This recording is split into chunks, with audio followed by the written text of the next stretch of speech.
আজকে Organon of মেডিসিনের 241 থেকে 250টি সূত্রকে নিয়ে আলোচনা করছি।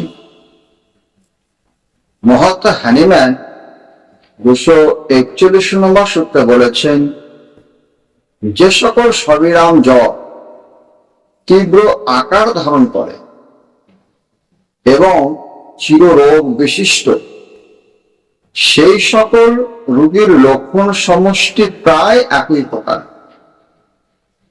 সেই লক্ষণ সমষ্টির সাহায্যে সমলক্ষণ সম্পন্ন ওষুধ নির্বাচন হলে সকলেই উপকৃত হয়।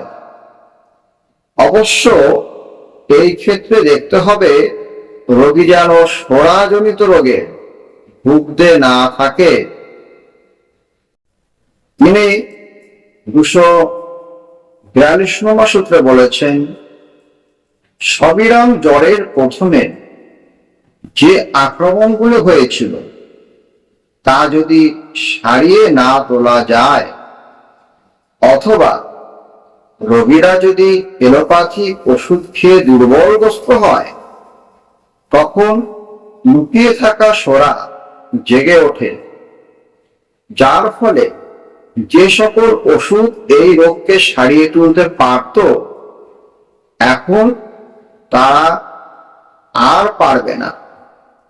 এইরূপ ক্ষেত্রে সালফার এবং হিপার সালফার ব্যবহার করা উচিত। তিনি 243 নম্বর সূত্রে বলেছেন, অত্যন্ত মারাত্মক সবিরাম জ্বর, যেগুলি সোরাজাত অচির রোগ সমূহের সদৃশ হলেও প্রথমে ওষুধ প্রয়োগের ক্ষেত্রে সোরাঘ্ন নয় এমন সদৃশ লক্ষণ ওষুধকে প্রয়োগ করতে হবে। যদি এই ওষুধ দ্বারা কাজ না হয়, তখন সোরাঘ্ন ওষুধ প্রয়োগ করতে হবে। তিনি 244 নম্বর সূত্রে বলেছেন, স্থানীয় সবিরাম জ্বরে উচ্চ শক্তির চায়না সেবনে এবং জীবনযাত্রা সংযমে রোগ মুক্ত হতে পারে, কিন্তু যদি সুস্থ না হয়, তখন জলাভূমিতে বাস করলে সোরাঘ্ন ওষুধ ছাড়া রোগী সুস্থ হয় না। রোগীকে তখন জলাভূমি জায়গা ত্যাগ করে উচ্চ পার্বত্য এলাকায় আশ্রয় নিতে হবে। সোরা ওষুধ ছাড়া অন্য ওষুধে সুস্থ মনে হলেও প্রকৃতপক্ষে সম্পূর্ণ সুস্থ হতে সোরাঘ্ন ওষুধের প্রয়োজন পড়ে। তিনি 245 নম্বর সূত্রে বলেছেন, প্রধান প্রধান রোগের প্রতি এবং তাদের পারিপার্শ্বিক অবস্থার প্রতি কিরূপ মনোযোগ দেওয়া উচিত এবং ওষুধ ও তার ব্যবহার সম্বন্ধে সবকিছুই আলোচনা করা হবে। তিনি 246 নম্বর সূত্রে বলেছেন, ওষুধের ক্রিয়া যতক্ষণ রোগের উপশম ক্রিয়া নিয়ে আসে, ততক্ষণ ওষুধের পুনঃপ্রয়োগ নিষিদ্ধ। অচির রোগের ক্ষেত্রে উপেক্ষা করা যেতে পারে, কিন্তু চিররোগের ক্ষেত্রে উপেক্ষা করা যায় না, কারণ রোগের ক্ষেত্রে ওষুধের ক্রিয়া প্রকাশ পেতে 100 দিন সময় লেগে যায়।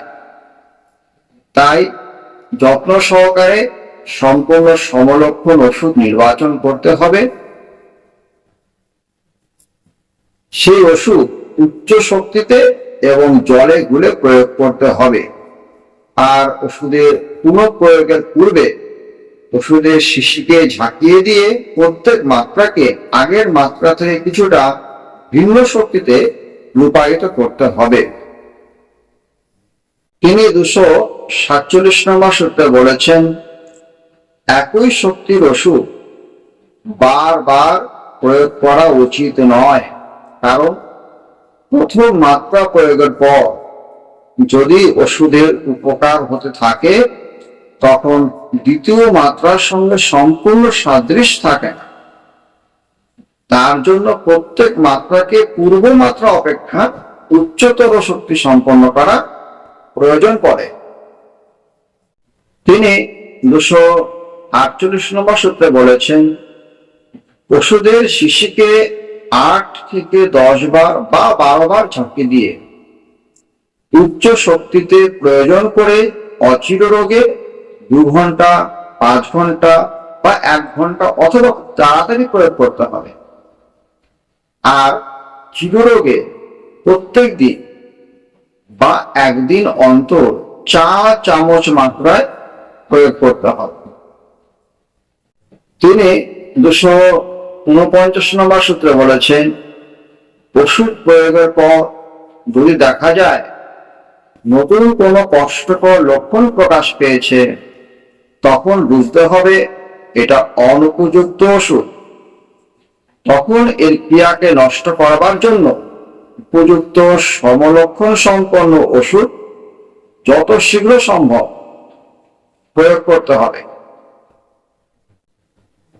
তিনি 250 নম্বর সূত্রে বলেছেন যে বিচক্ষণ চিকিৎসক যদি বুঝতে পারেন ওষুধ প্রয়োগের 6 থেকে 8 ঘন্টা বা 12 ঘন্টার মধ্যে রোগীর অবস্থা ক্রমশ খারাপের দিকে যাচ্ছে, তখন রোগীকে পূর্বের ওষুধকে চেঞ্জ করে সম্পূর্ণ সদৃশ লক্ষণযুক্ত ওষুধকে নির্বাচন করতে হবে।